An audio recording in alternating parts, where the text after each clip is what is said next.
ఇట్లా పెట్టుకోవాలి. ఒకవేళ లెంత్ పెంచాలి అనుకుంటే ఫస్టే టిచ్చింగ్ కోసమని ఒకటి వేసుకోవాలి. ఇగో దీని తర్వాత ఇంత పెంచిన చూడండి, ఒక ½ ఇంచ్ అయితే ఇట్లా పెంచుకోవాలన్నమాట.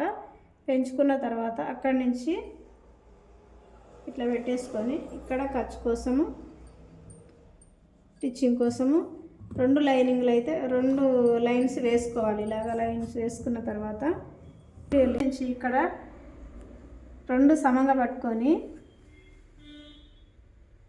ఇట్లా తీసుకోవాలి. కరెక్ట్గా కుట్లు ఉన్న దగ్గర ఒక మార్క్ పెట్టుకోవాలి.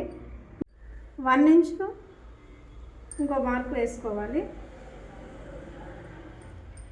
కొంచెం నెక్ కూడా దించుతున్నాం కాబట్టి ఇప్పుడు ఎక్కడి నుంచి అయితే కుడుతున్నామో అక్కడి నుంచి మార్క్ వేసుకోవాలి. ఎక్కడైనా సరే 1/4 ఇంచ్ మార్కింగ్ అయితే ఉండాల్సిందే.